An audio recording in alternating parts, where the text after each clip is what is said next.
Gimana teman-teman masih berpuasa hari ini?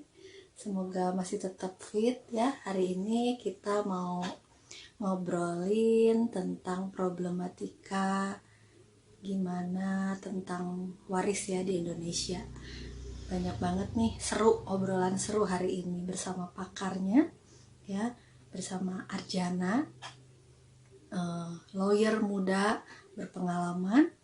Ya, kita akan ngobrolin tentang problematika waris di Indonesia seperti apa. Nah, saya masih nunggu nih teman saya, teman muda ya.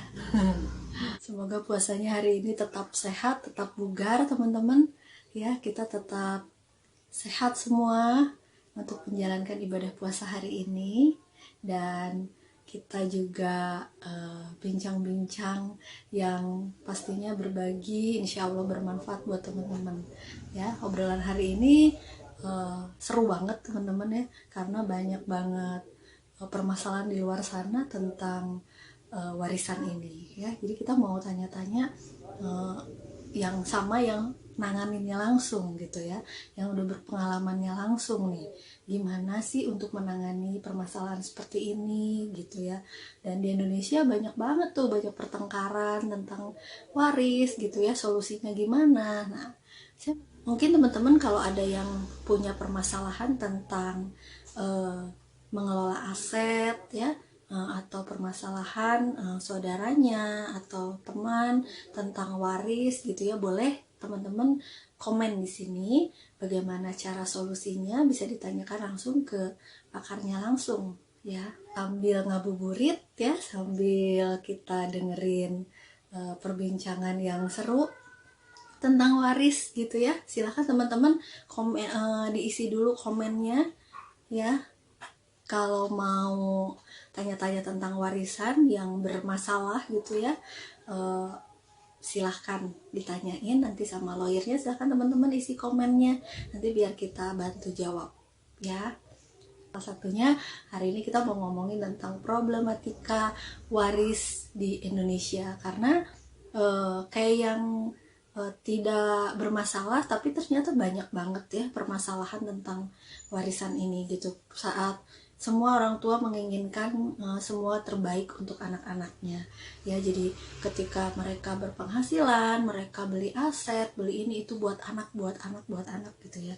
Tapi ternyata setelah orang tua tidak ada, ternyata kadang-kadang aset-aset itu bisa menjadi permasalahan buat mereka ya. Kita pengen tahu gimana cara solusinya dan problematika apa yang terjadi sih di Indonesia ini. Kita akan ngobrolin sama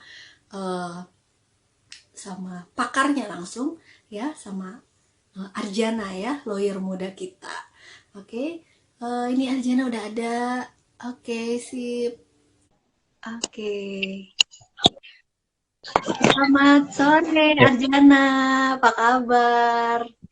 Tadi ngobrol cuma sendiri. Baik, nih, ditemenin sama beberapa teman-teman, banyak ya, udah banyak yang gabung juga nih teman-teman kita. Iya, selamat sore rekan-rekan. Arjana, kameranya dibalik kali ya? Kayaknya kita kebalik. Oh gitu?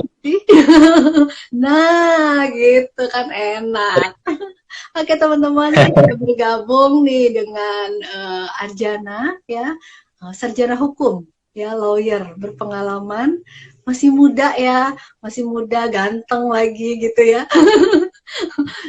Arjana manggil aku tuh tante ya, kesannya tua banget gue. Sehat Arjana, apa kabar? Sehat tante. Saya apa mbak tante? Boleh deh apa aja, jangan emak aja ya. Arjana, gimana Ya. nih sekarang situasi seperti ini, masih WFA ya? Masih WFA. Masih WFA.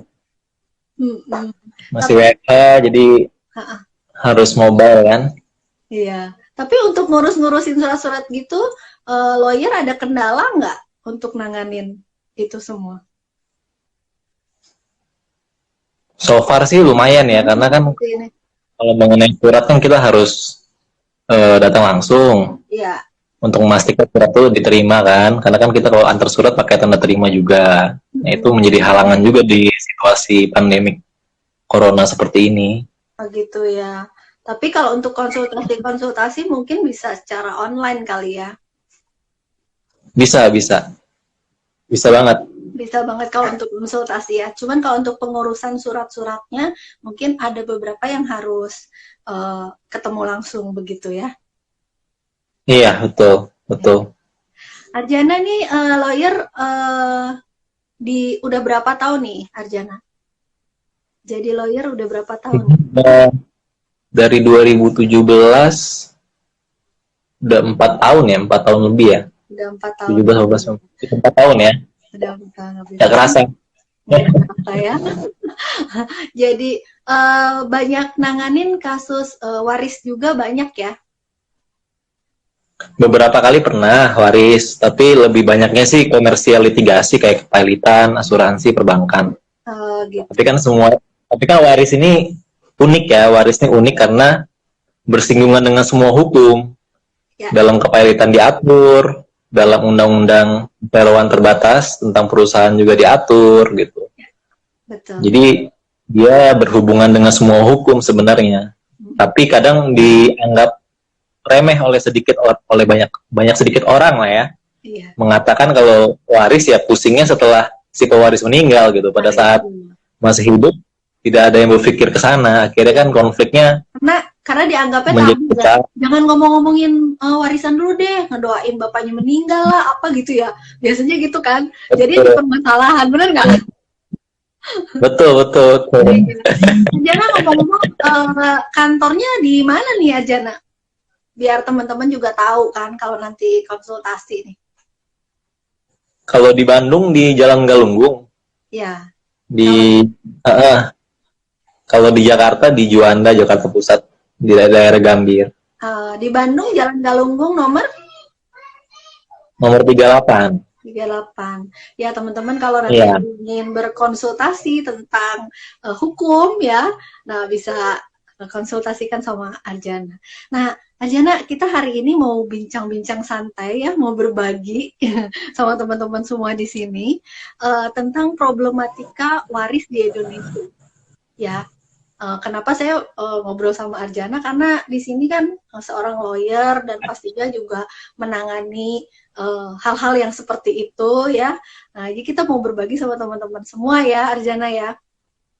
Nah, kan saya sendiri sering mendengar di sini gitu ya, ada yang sampai adik kakak musuhan gitu ya gara-gara waris gitu kan, gara-gara aset. Ya itu benar tadi kata Arjana, soalnya baru ngehnya ketika orang tuanya nggak ada, baru tuh dia baru ngurus-ngurus gitu. Harusnya kan bagusnya ketika masih ada harusnya diurusin ya kan. Nah tapi banyak orang dianggapnya sepele gitu ya, nggak akan ada apa-apalah gitu ke depannya. Nah bagusnya menurut Arjana tuh ya jangan sampai terjadi permusuhan. Nah bagusnya tuh seperti gimana sih? Bagusnya ya. Kalau mengenai waris ini kan sebenarnya baru aktif, dibilang baru efektif ya, ketika si pewaris meninggal. Itu kan secara hukum kan 830 KUH Perdata. Ya. Tapi kan sebelum pewaris meninggal kan ada baiknya kita membuat suatu perencanaan mengenai bagaimana kita mengatur pembagian dari harta peninggalan dari si pewaris. Kenapa? Karena untuk menghindari terjadinya suatu konflik yang kemudian berakhir kepada upaya litigasi di pengadilan, yang tentu saja kalau di pengadilan ongkosnya tinggi satu. Iya. Kedua, kalau kita mau maju sendiri memang bisa tanpa advokat, tapi kan pengetahuan hukumnya terbatas. Akhirnya kan kemungkinan untuk dinyatakan gugatan ditolak ataupun gugatannya tidak dapat diterima besar. Iya. Terus yang ketiga juga kan untuk kita menyembuhkan suatu hubungan yang setelah terluka kan tidak mudah. Betul. Ya kan? Jadi harus ada perantara. Apalagi yang sedang. Bagusnya ada perantara. Iya. Harus ada perantara. Makanya di dalam hukum Inggris misalnya atau di Amerika itu mengenai waris itu udah diatur dalam suatu undang-undang tersendiri dan dimungkinkan juga ada pihak ketiga di luar pewaris dan ahli waris untuk diberikan suatu kepercayaan semacam trustee atau wali amanat, atau bisa juga menunjuk notaris atau lawyer juga melalui surat kuasa untuk ketika si pewaris meninggal maka seluruh harta itu dibagi sesuai dengan wasiat, misalnya testamen yang diberikan oleh si pewaris. Ya. Betul, salah satunya. Iya. Jadi kalau kita misalnya ya, kita punya aset banyak ya, pastinya kan kalau aset ya namanya orang meninggal ada yang tahu ya besok lusa atau kapan-kapannya gitu kan. Bagusnya sih dibikin dari sekarang gitu ya, bikin surat wasiat gitu ya, diurusinnya dari sekarang biar tidak terjadi seperti itu ya. Betul. Itu prosedur. Ini contoh ya. Misalnya koneksinya jelek.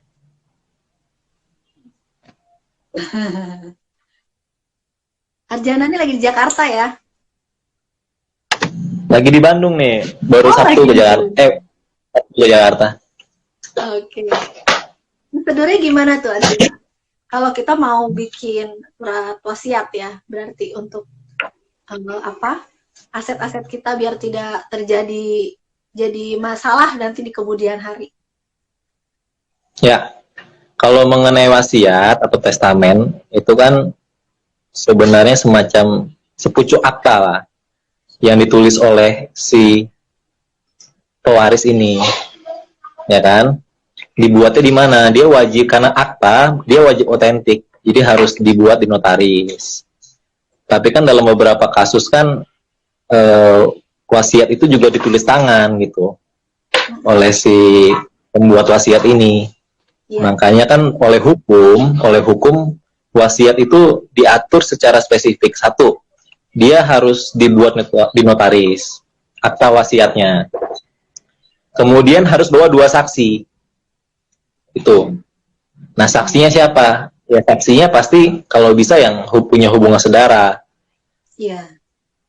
Apa fungsi saksi?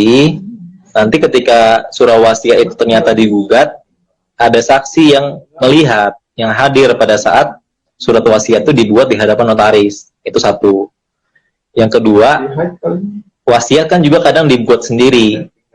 Nah, ketika wasiat itu dibuat sendiri, maka wasiat itu harus diserahkan ke notaris, kemudian bawa juga 2 orang saksi.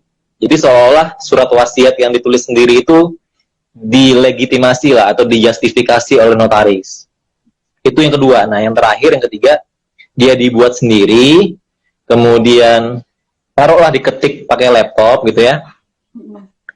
Nah, kalau seperti itu kondisinya, maka si surat wasiat itu harus dalam kondisi tertutup dan disegel. Kemudian dibawa ke notaris, seperti yang cara pertama, cara kedua. Kemudian juga harus bawa 4 saksi. Tadi kan cara yang pertama, kedua kan 2 saksi. Nah, yang ketiga ini harus 4 saksi. Itu 3 caranya, 3 metodenya gitu. Untuk bikin surat wasiat itu ya. Jadi bagusnya mah memang dipersiapkan dari sekarang lah ya. Jadi biar nggak, ya karena kan tadi ada saksi-saksi juga gitu kan ya. Permasalahannya seperti itu. Betul. Terus selama Arjana ngurusin waris gitu ya. Ada beberapa mungkin ya. Apa aja yang Arjana dengar permasalahannya nih? Oke.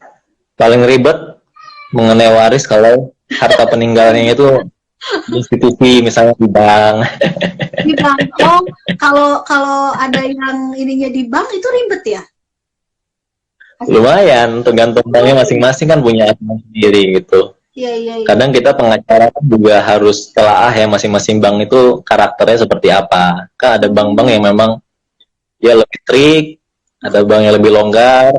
Ya kita analisa sendiri. Makanya kadang kalau kita ahli waris terus kita nggak tahu hukum, berhadapan dengan bank kan kadang sulit. Kenapa sulit? Karena kita nggak tahu langkah-langkahnya seperti apa gitu. Apakah kita harus ketemu dengan mereka, ketemu dengan dulu orang menawarkan deposito, terus atau ketemu dengan direkturnya, apalagi ketemu dengan presiden direkturnya gitu. Makanya itu kendala-kendala di lapangan. Iya, kirain saya ya ketika misalnya saya simpan uang saya di bank gitu ya, ketika saya meninggal udah aja nanti anak saya tuh udah langsung dia jadi penerimanya gitu, nggak kayak gitu ya Arjana ya? Nggak semudah itu. Gimana tuh prosedurnya memang harus seperti apa kalau misalnya saya simpan di bank dan nanti uangnya bisa sampai ke anak saya, itu gimana? Wah, ngeri juga tuh ya. Nah, kalau misalnya kita simpan sejumlah uang di bank ya, kalau di asuransi kan dia lebih mudah karena ada pihak agen asuransinya ya yang membantu gitu. Tapi kalau misalnya di dalam bank, karena kan bank dia institusi tertutup sifatnya, jadi hubungan antara nasabah dengan bank itu lebih prosedural. Makanya kadang di tiap bank itu ada SOP yang mewajibkan si ahli waris untuk terlebih dahulu. Contoh, tanda tangan form. Form apa? Form sebagai ahli waris. Yeah. Nah, pada saat tanda tangan form, kita akan dimintakan buktinya apa Anda sebagai ahli waris. Apakah ada aktanya, apakah ada wasiatnya, testamen yang seperti saya cerita tadi gitu. Yeah. Itulah yang menjadi prosedurnya salah satunya. Yang kedua, kalaupun kita sudah berikan buktinya, kadang ada barrier yang keduanya. Barrier keduanya dibilang SOP kita harus ada putusan pengadilan nih. Ya. Panjang juga berarti ya, panjang juga prosedurnya ya. Ketika nggak bisa. Ketika dikatakan putusan pengadilan, berarti kan ada dua. Putusan pengadilan itu kan lahir karena dua. Pertama karena permohonan. Permohonan apa maksudnya? Tidak ada sengketa, tidak ada dispute. Jadi si ahli waris memohonkan ke pengadilan untuk dinyatakan sebagai ahli waris yang sah. Itu permohonan satu. Yang kedua dalam bentuk ternyata ada sengketa, berarti gugatan. Bahasa Latinnya itu berarti bahasa Latinnya contentiosa gitu. Takutnya ada yang ngaku-ngaku anak gitu ya, ngaku-ngaku anak, ngaku istrinya gitu ya. Tiba-tiba datang istri kedua, ketiga kan? Nah itu berasa biasanya kan, oh enggak, suami saya baik-baik aja, cuman punya saya doang gitu. Ternyata pas meninggal banyak tuh istri-istri dan anak-anak yang lain menggugat. Betul. Dan itu diatur oleh hukum. Jadi kalau dalam hukum itu untuk istri kedua dan seterusnya beserta keturunannya, dia bagiannya nggak boleh lebih besar satu dari ahli waris dari istri pertama atau suami pertama. Iya. Yang kedua juga bagiannya itu tidak boleh lebih besar dari 1/4 dari harta yang ditinggalkan dari oleh istri atau suami. Ya, tidak boleh lebih besar dari 1/4. Itu kalau para ahli waris tunduk pada KUH Perdata ya. Kalau dalam Islam kan dia lebih strict, harus ada nasab syaratnya kan sebagai ahli waris. Nasab itu artinya dia harus sedarah. Ya kan? Yang kedua, dia harus lahir dari perkawinan yang sah. Nah, itu kalau dalam Islam. Ya. Kalau dalam KUH Perdata juga surat-suratnya harus jelas ya. Jelas, harus jelas. Harus jelas. Itu. Iya. Ribet ya? Oh, panjang gitu. Jadi udah ribet, panjang gitu. Terus yang bikin ribet sebenarnya apa? Karena mungkin kita nggak tahu kan, nggak ngerti gitu. Makanya kenapa harus ada orang ketiga atau orang yang lebih tahu untuk urusan kayak gitu ya?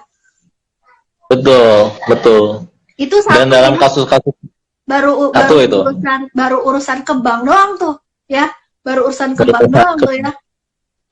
Kita kadang-kadang ya kan namanya meninggal nggak ada yang tahu tadi kan, kita simpan aja uang di bank kan, menurut kita ya aman gitu terus gitu kan, tapi ternyata betul. mau ngambilnya aja itu padahal duit bapak gua gitu kan ya, tapi kok susah banget diambilnya gitu kan. Betul. Contoh kasus kedua ya, kedua misalnya ternyata harta warisnya itu saham. Yes. Ternyata ayah kita ini punya saham 30% di PT X misalnya. Nilainya kira-kira mungkin 30 miliar rupiah. Nah, dalam Undang-Undang Perseroan Terbatas, ya pasal 31 itu ayat 1 mengatakan bahwa ketika terjadi suatu waris kemudian ada saham, maka harus dibuktikan terlebih dahulu itu saham itu dimiliki oleh siapa. Kalau ahli warisnya ada 3, berarti dari 3 orang itu harus menunjuk salah satu yang nanti akan menjadi representatif dari atau proksi dari saham itu untuk dimiliki sepenuhnya. Nah, untuk pemindahan saham kan nanti harus ada peralihan lagi tuh, ada perjanjian lagi. Oh, ternyata saham si pewaris di PT X 30%, nilainya 30 miliar ini nanti dinyatakan dalam perjanjian telah beralih berdasarkan waris. Berarti kan ada perjanjian antara 3 orang itu diwakili oleh 1 orang dengan si PTX. Itu kalau baru saham. Baru saham ya. Itu pasti. Iya itu. Nah, kan banyak juga orang beli-beli saham kan, saham di bursa. Terus si Ya, atau keturunannya saham juga nggak ngerti kan? Keturunan juga biasanya nggak ngerti. Kan kadang-kadang Betul, banyaknya juga nggak banyak ngomong gitu ya. Si orang tuanya tuh kalau saham biasanya jarang yang ngerti gitu si turunannya gitu. Atau ngerti juga prosedurnya tadi yang kayak tadi ya. Iya. Soalnya apa? Saham itu kan cuma selembar kertas. Ya. Kan sumber uangnya kan dari dividen. Ya. Dividen yang dibagi tiap tahun gitu. Setelah perusahaan itu dinyatakan laba misalnya. Ya. Nah, dividen juga kadang bisa dibagi 2 kali kalau laba terus perusahaannya. Ini kan berarti ahli waris mendapatkan hak warisnya adalah dividen yang lahir dari hukum berdasarkan kepemilikan saham tadi gitu. Nah itu kan bagaimana kita mendekati suatu perusahaan, ahli waris kucuk-kucuk datang ke PTX, tiba-tiba diterima atau dapat dividen gitu, nggak semudah teorinya atau bayangan kita gitu kan. Iya betul. Kalau untuk aset kayak simpen punya rumah kayak gitu, properti lah ya, properti. Nah itu gimana tuh? Tadi kan bank, kalau simpan uang ke bank, terus saham ya. Tadi mereka punya masing-masing prosedur gitu ya, dan kebayang ribet banget gitu kalau misalnya harus ngurusin, kita punya uang di bank, ngurusinnya harus persyaratannya ini, yang saham harus ini gitu kan ya, harus ada, nggak langsung otomatis bisa langsung ke penerima manfaat gitu kan ya. Nah kalau properti gimana tuh? Kalau properti berarti kan kita bilang bisa benda tetap tidak bergerak atau benda bergerak ya. Kalau benda tidak bergerak kan misalnya tanah, rumah, ruko ya. Kalau benda bergerak misalnya mobil, kapal, atau pesawat udara kan, yang penting prinsipnya bisa dipindahkan gitu. Nah, peralihannya itu pasti berdasarkan waris. Secara hukum dia udah beralih sebenarnya. Cuman yang saya katakan di sini secara formalnya bagaimana? Ya tetap berarti nanti dari kalau dia tanah kan bukti kepemilikannya adalah sertifikat. Kalau tanahnya itu hak milik, berarti sertifikat hak milik. Kalau tanahnya itu bangunannya misalnya SHGB, hak guna bangunan, sertifikat hak guna bangunan, berarti peralihannya itu ya dari si SHGB diganti namanya. Dari nama si pewaris diganti jadi nama. Biaya ya? Ada biaya nggak untuk perpindahan nama itu? Dari kan tadinya pasti kan punya atas namanya orang tuanya kan ya biasanya ya, nggak langsung anak gitu kan. Nah itu berapa persen untuk biaya pengalihan aset itu berapa persen tuh? Kalau mengenai biaya kan tergantung dari nilai NJOP masing-masing aset ya katanya. Tapi kalau dari pajak kan sebenarnya warisan itu bukan objek pajak, sama seperti hibah ya. Nah, tapi nanti biaya yang akan mungkin tinggi itu ketika proses balik nama di BPN, karena kadang dalam hukum Indonesia ini adalah suatu hal yang ajaib, semua bisa terjadi gitu. Oh gitu ya. Ajaib. Makanya benar-benar harus ada yang ahli yang ngurusin gitu ya, karena ajaib tadi ya. Kita bilangnya biaya informal lah, bahasa bagusnya ya, biaya informal ya. Kalau biaya formal kan udah terstate sendiri gitu ya di peraturan masing-masing, di institusi masing-masing. Iya. Tuh. Ada lagi, Arjana, konflik-konflik lainnya mungkin yang bikin yang menarik nih tentang waris? Yang menarik kalau misalnya si pewaris banyak hutang. Ya. Kita prinsip warisan tuh jangan hanya terima harta atau haknya aja, terima juga kewajibannya atau liability atau utangnya. Bener. Kirain banyak asetnya, ternyata nggak dipikirin, ternyata hutangnya juga ada gitu ya. Ternyata liability-nya equity-nya gitu. Jadi ternyata hutangnya lebih besar daripada aset. Berarti kan di situ ada satu adalah ahli waris menyatakan menolak. Penolakan namanya. Kalau dia menolak, berarti dia sama sekali tidak menerima warisan.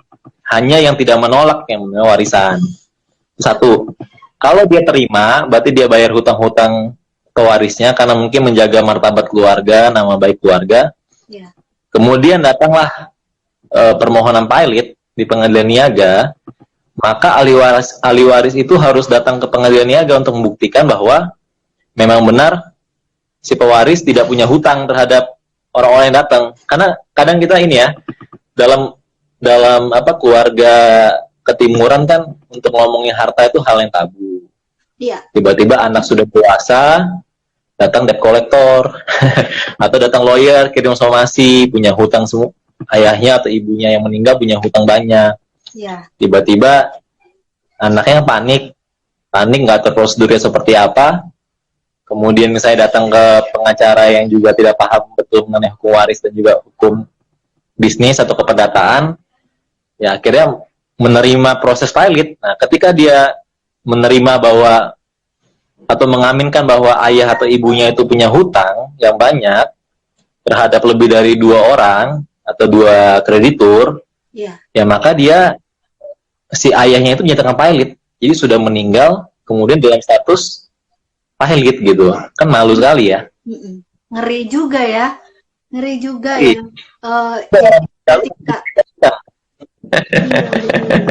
Iya, jadi jangan ngomongin untungnya dulu gitu ya. Kita juga harus dilihat dulu nih, takutnya ada hutang juga di belakang gitu. Jangankan aset yang ada malah jadi hutang buat kita juga gitu ya. Arjana, ini ada beberapa kita jawab dulu nih, ada yang komen-komen ya. Tapi ada gimana? Ya. Gimana? Tapi ada triknya. Jadi kalau kita ahli waris nih, kita hitung aja, misalnya ayah kita meninggal 1 Januari 2020. Ya. Kita hitung 3 bulan aja, 90 hari, berarti 1 Januari, Februari, Maret. Nah, 1 Maret ya. 1 April 2020 itu kan 90 hari. Kalau nggak ada permohonan pajak selama 90 hari itu, berarti ya kita bebas dari proses kepalitan. Kita juga harus tahu itu ya. Berarti kalau misalnya tahu triknya aman ya, jadi nggak kena pilot tadi. Aman. Mudah-mudahan bermanfaat nih buat teman-teman ya, banyak trik-triknya nih Arjana ya. Banyak info. Kita sapa dulu nih teman-teman, ada yang beberapa komen tadi ya, kita tanya komen-komennya, kita jawab. Bentar. Ada banyak komen ya. Dari Davin, hai Vin. Kalau hibah kan ada nominal biaya yang dibayar tidak tergantung NJOP katanya. Kalau hibah. Ya. Kalau hibah ya betul. Kalau waris NJOP dikali presentasi untuk hukum waris. Nah, berapa presentasinya katanya? Presentasinya untuk waris ya.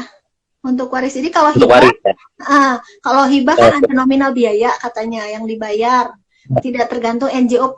Nah, kalau waris kan NJOP-nya dilihat dari NJOP nih, dikali presentasi untuk hukum warisnya. Nah, itu presentasinya berapa persen katanya dari NJOP? Ya. Berarti kan pertama ada proses hibah dulu ya. Proses hibah. Hibah ya. Hibah kan, kenapa hibah itu bebas dari pajak? Karena tidak ada transaksi.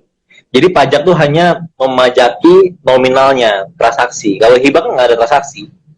Dia nggak ada sejumlah uang yang diserahkan kepada dari pemberi hibah ke penerima hibah, makanya nggak ada pajak. Itu logika hukumnya gitu. Nah, kemudian yang kedua, kalau hibahnya dalam waris. Kalau bukan hibah dalam waris ya, kaitan dengan waris, hibahnya yang kaitan dengan waris. Ya. Hibah itu ketika ada peristiwa kematian, kemudian waris itu terbuka, hibah itu semua kembali ke harta waris, harta peninggalan. Jadi hibah itu jadi nggak ada gitu. Yang tadinya ada aset yang dihibahkan ke A, B, C, itu menjadi kembali ke harta peninggalan atau harta waris. Nah, presentasenya nanti dibagi sesuai dengan jumlah ahli warisnya ada berapa gitu. Dari harta itu jumlah ahli warisnya berapa.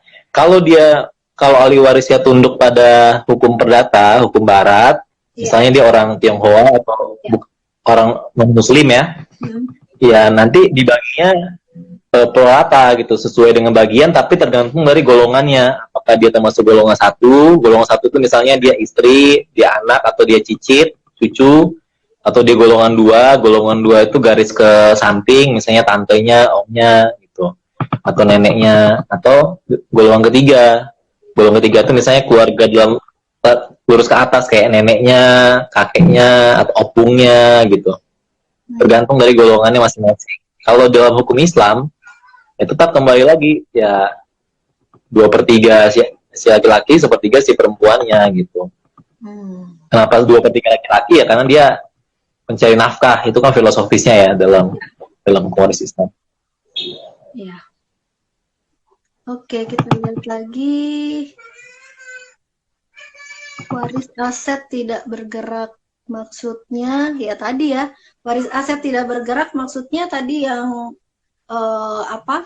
harta benda ya, properti gitu kan ya. Ya pokoknya prinsipnya nggak bisa dipindah tangankan lah, nggak bisa didorong-dorong, ya itulah tidak bergerak. Iya. Bernamanya itu. Iya, ada lagi terjemahan. Ada lagi ya? Sih banyak ya kata satu. Cuman scrollnya capek. Bahkan aset yang dipindahkan karena ortu masih hidup. Nah, ini ya, ortu udah meninggal, belum dipindahin. Berarti pajak hukum waris properti. Berapa biaya pajak hukum waris properti katanya? Nah, kalau mengenai berapa waris properti pajak, saya nggak bisa jawab karena saya ahli hukum ya, bukan ahli perpajakan. Intinya tadi yang saya bilang bahwa ketika sudah harta itu pernah dihibahkan ketika si pemberi hibah itu meninggal, ya harta itu kembali ke harta peninggalan atau harta warisannya. Itu banyak orang nggak tahu, dikira kalau udah dihibahkan, lepas aja itu hartanya, padahal kan enggak. Iya, jadi ketika tadi si ortunya meninggal, berarti kan harusnya jadi hak anak gitu ya, hak penerima manfaat, tapi harus ada kejelasan ya, kejelasan identitasnya mungkin seperti itu ya. Tadinya mungkin namanya orang tuanya namanya Rudi, si harta itu punya Pak Rudi gitu. Gimana caranya menjadi harta itu namanya menjadi siapa? Anton, anaknya misalnya gitu. Nah, itu prosesnya itu yang tadi Arjana bilang ya. Banyak prosedur-prosedur. Banyak prosedur-prosedurnya yang harus disiapkan. Nah, ribetnya kalau kita nggak tahu untuk prosedurnya seperti apa. Nah, makanya ya perhatian lah ya buat kita semua gitu kan. Kalau misalnya kita punya aset, apalagi asetnya ya lumayan cukup banyak. Sebenarnya nggak banyak juga mesti dipikirkan juga ya Arjana ya dari sekarang ya. Untuk dipersiapkan seperti itu gitu kan.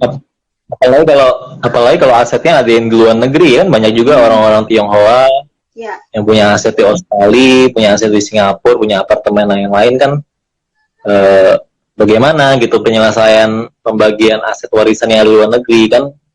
Banyak orang belum paham secara hukum seperti apa gitu. Apalagi kan kalau misalnya aset luar negeri kan berarti ada dua hukum yang berlaku gitu, hukum Indonesia karena ahli warisnya dari Indonesia, dan juga hukum luar negeri karena hartanya di luar negeri. Berarti kan pengalihan harta waris itu tunduk terhadap dua hukum. Kebijakan luar negeri ya.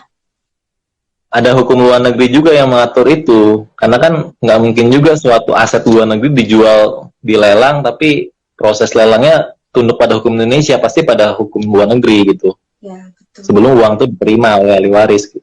Ya. Banyaknya sih permasalahannya di sengketa ya, banyaknya ya. Sengketa. Mungkin perselisihan antara keluarga, misalnya, yang kamu kok terlalu gede, yang saya kecil, saya gitu ya. Atau mungkin udah dikasih rumah satu, tapi kok yang kamu letaknya di sini, yang ini letaknya di sini gitu ya. Itu juga banyak permasalahan ya, Jana, seperti itu. Kalau mengenai itu biasanya kalau misalnya mereka menganut hukum adat juga ya, misalnya adat Batak, adat Bali, atau adat Minang, itu kan ada hukum sendiri gitu. Jadi selain hukum nasional yang tadi saya jelaskan, hukum perdata dan juga hukum Islam, juga ada hukum adatnya gitu ya, mengatur mengenai pembagian. Yang dipakai di Indonesia itu hukum apa? Yang ya kita banyak banget ya hukum di Indonesia, ada adat, ada hukum agama ya kan, hukum di pemerintahnya sendiri gitu. Yang dipakai hukum yang mana gitu, gimana sih? Kalau saya jadi ahli waris, saya pakai hukum yang paling adil, yang paling menguntungkan semua pihak. Betul. Tapi kadang dalam beberapa kasus, apakah itu gimana? Pilihan ahli waris. Ahli waris. Bisa atau pilihan dari si pewaris sudah ditentukan di dalam wasiatnya. Misalnya nanti asetnya dibagi sesuai dengan hukum adat Batak ya, gitu. Ya udah, berarti udah diperintahkan seperti itu, harus dilaksanakan karena namanya wasiat kan. Misalnya nih, kita ada 5 anak ya, ada 5 anak. Yang misalnya anak yang satu pengen hukum agama, yang satu hukum adat, itu bisa terjadi nggak sih seperti itu? Bisa, dan sering terjadi. Ribet banget. Nah itu yang bikin ribet banget ya, yang jadi permasalahan, akhirnya nggak beres-beres itu warisan, bener nggak? Betul. Makanya dalam beberapa kasus itu untuk pembagian waris bisa sampai 3-4 tahun. Kenapa? Karena ada gugatan di pengadilan negeri, naik dia banding, naik lagi ke Mahkamah Kasasi, naik lagi peninjauan kembali PK. Jadi prosesnya makin lama, asetnya makin turun, misalnya depresiasi ya. Atau misalnya ada ahli waris lain yang meninggal pada proses persidangan sampai jadi masalah lagi. Begitu masalah lagi nanti. Bisa antara cucu lawan om, cucu lawan tante gitu. Iya. Itu jadi panjang banget ya, gara-gara sengketa kayak gitu. Dan mahal. Iya. Kalau perhitungan untuk konsultasi itu mungkin nanti bisa ditanyain ke Arjana langsung pribadi ya. Pribadi ya. Konsultasinya silakan jawab ini. Cuman makasih Arjana ya udah ngasih masukan tentang problematika waris di Indonesia. Jadi di Indonesia ini memang hukumnya yang terjadi tuh banyak banget, makanya kenapa menjadi banyak perselisihan ya untuk ngomongin waris ini ya gitu. Karena tadi kan ada banyak hukum yang dipakai dan dia juga bisa memilih gitu ya, si ahli waris ini bisa memilih. Tapi yang kalau anak cuma satu sih nggak ribet gitu ya, gimana dia aja gitu. Masalahnya anak 5, anak 10. Betul. Istrinya 3 kan?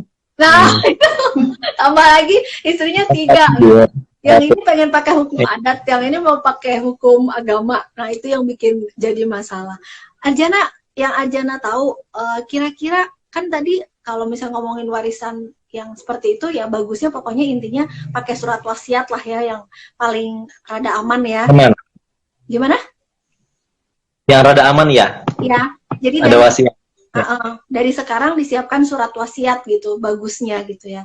Nah, selain itu, solusi apa saja sih, solusi apa lagi gitu yang bisa bikin nggak jadi permasalahan gitu. Jadi kita pengen kasih warisan gitu ya, tapi nggak mau ribet gitu. Yang jangan jadi permasalahan untuk kedepannya juga, karena kita juga nggak tahu kan yang namanya meninggal besok lusa bulan lagi tahun depan nggak tahu gitu. Tapi kita juga nggak mau jangan sampai aset-aset kita ini bikin jadi permusuhan buat anak-anak kita nanti gitu. Solusinya ada nggak untuk bikin warisan yang jangan sampai bikin permasalahan keluarga gitu?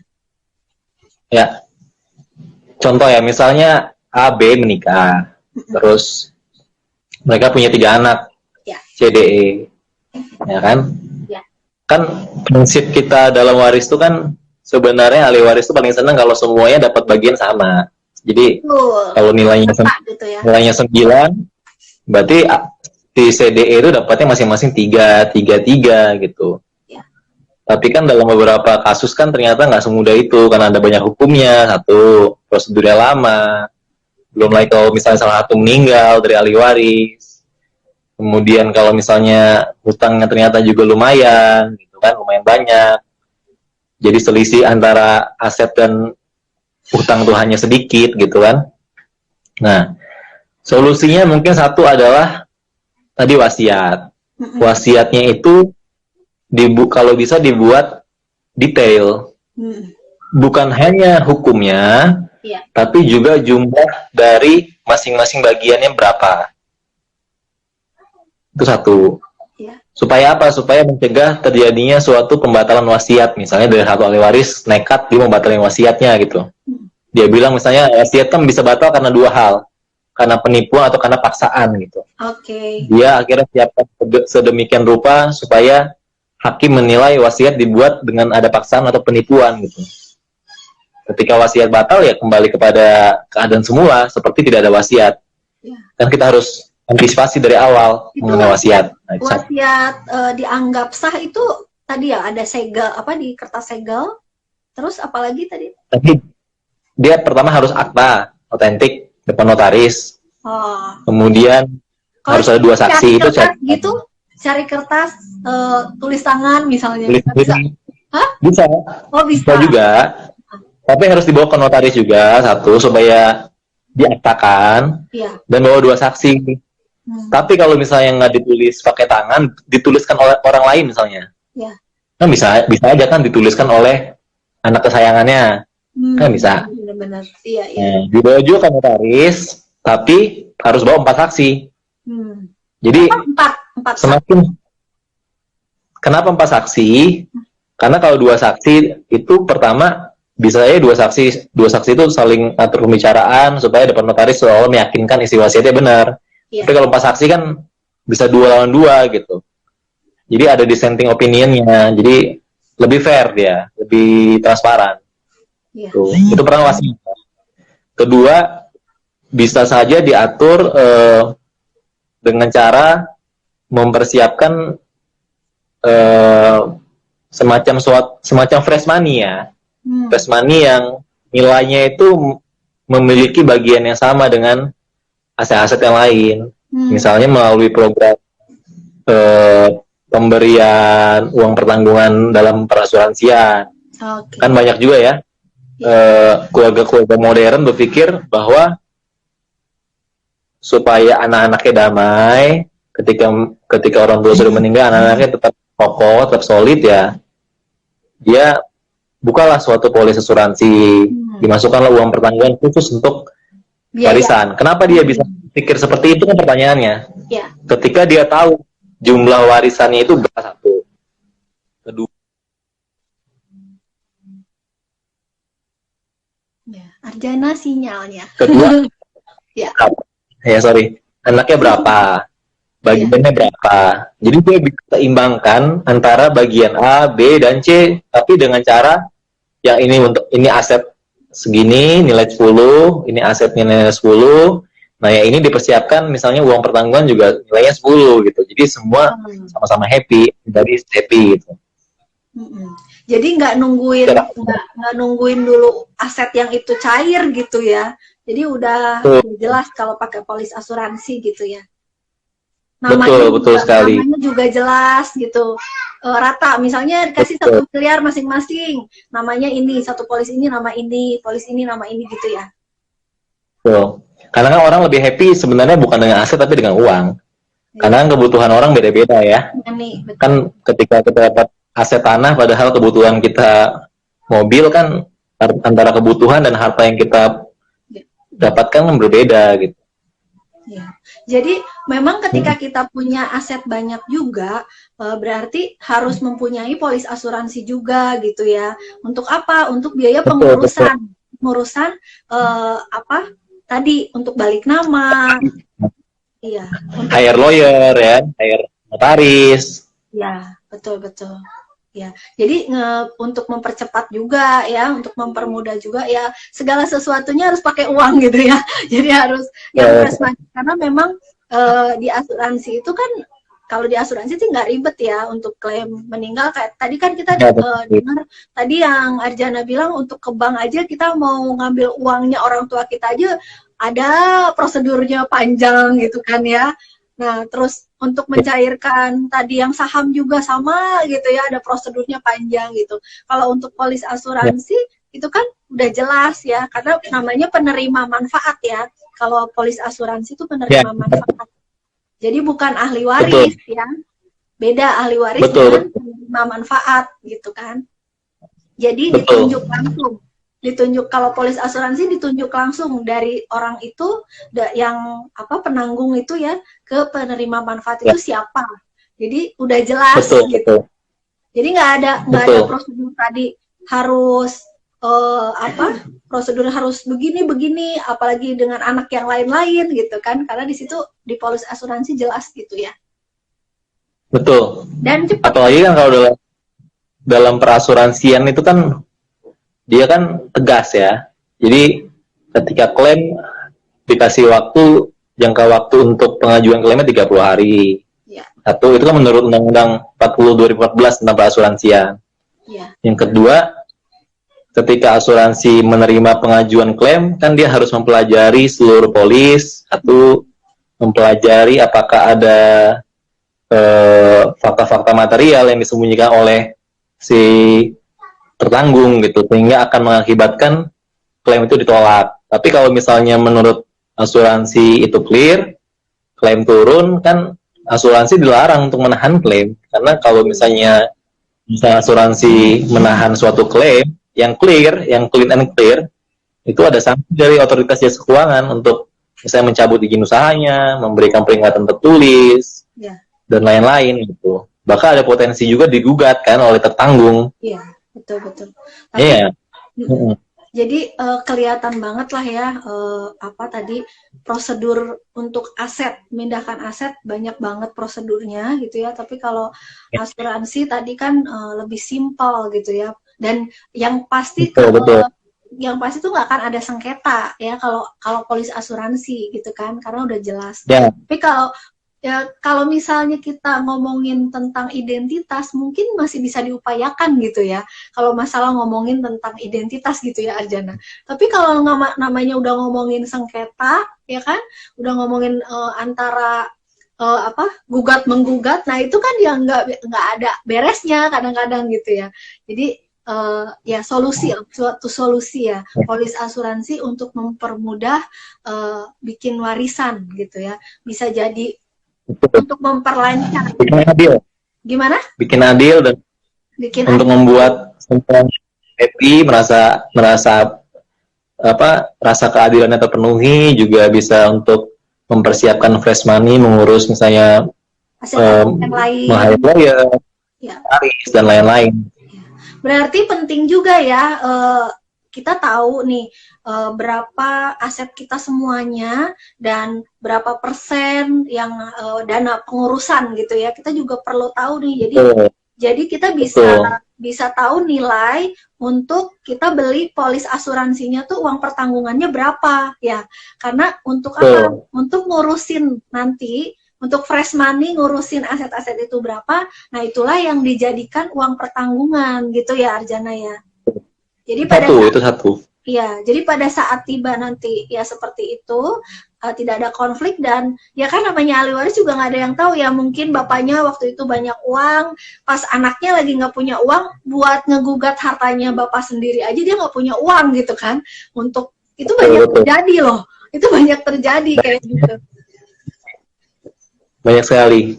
Nah yang kedua kan, kita jangan, tadi seperti yang saya bilang, jangan hanya ingin tahu asetnya, ya, kalkulasikan juga berapa jumlah kewajiban atau hutangnya gitu. Ya, nah fungsi dari asuransi juga untuk menutup jumlah hutang sehingga dari ahli waris merasa aman. Kenapa? Karena kadang ahli waris kan ada yang belum dewasa gitu ya, belum 18 tahun, sehingga belum punya hak untuk menerima waris, sehingga harus diberikan kepada seseorang yang dipercayakan untuk menahan harta waris itu sampai dia secara hukum dewasa gitu untuk menerima harta waris. Nah, ketika hutang itu dikalkulasi, maka bisa dikonversi menjadi jumlah berapa uang pertanggungan dari asuransi itu untuk menutup hutang. Supaya apa? Supaya tidak, pertama, mencegah upaya hukum kepalitan. Karena untuk pilot hanya cukup punya 2 orang yang nagih hutang aja, 2 kreditur aja kita udah bisa pilot. Iya. Serem juga ya. Serem. Nah, kalau meninggal, berarti kan langsung jatuh tempo seketika. Betul. Berarti kan udah pasti pilot. Iya. Kalau taksir akhir kan berarti ada hutang yang harus dibayar. Nah, hutang yang harus dibayar ini kan kalau kita harus jual rumah dulu, cairkan deposito dulu, Jual jual rumah, saham dulu. nggak langsung laku juga ya. Butuh waktu. Sementara ada jangka betul, sementara ada jangka waktu 90 hari tadi. Nah, Ya, jadi kita punya resiko hukum yang lebih tinggi, jadi nggak kena. betul betul. Itu. Ya. Arjana, seru banget ya obrolan hari ini. Makasih banget. Bermanfaat banget khususnya buat saya pribadi. Mudah-mudahan buat teman-teman juga nih ya tadi yang udah komen-komen juga terima kasih banyak. Semoga Arjana sehat selalu ya. Semoga Amin. tambah Tante. sukses.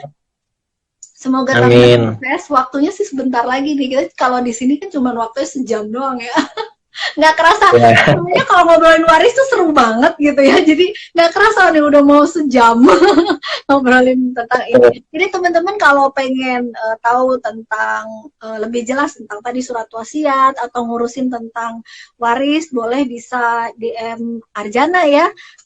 Arjana boleh kasih tahu dong ininya bisa menghubunginya kemana? Atau IG-nya Arjana ya. Ke IG boleh supaya nanti kalau mau kontak via telepon kan juga lebih enak ya, lebih private ya. Iya, boleh. Nanti bisa IG ke Arjana ya. Bisa tanya-tanya langsung, konsultasi gimana caranya. Jangan sampai harta itu bikin jadi masalah buat kita nantinya. Betul. Kita Betul. ya. Dan siapkan juga polis asuransi agar tidak menjadi permasalahan untuk kedepannya, gitu ya. Untuk jaga juga biayanya juga harus pas. Oke, thank you banget Arjana untuk sharing hari ini. Ya, salam sama mama papanya, sehat selalu. Ya, sukses juga jadi lawyernya. Ya, masih muda, keren. Oke, terima kasih Arjana. Sampai ketemu lagi. Iya, terima kasih teman-teman juga nih yang sudah bergabung. Semoga bermanfaat hari ini perbincangan kita. Dan nanti kalau misalnya kita mau bikin topik yang lain lagi, boleh. Atau mungkin kita bahas yang lebih detail lagi tentang waris. Nah, teman-teman bisa DM. Mau dong sekali lagi nih bikin biar lebih fokus lagi ngomongin waris. Nah, gitu. Ya, lebih detail lagi. Berapa persennya, apa segala macamnya. Nah, kita bisa bikin webinar mungkin ya. Kita bikin satu kelas online. Nah, Arjana juga mungkin bisa berbagi juga nanti ya. Oke, thank you teman-teman. Ya, terima kasih. Oke, Arjana. Assalamualaikum warahmatullahi wabarakatuh.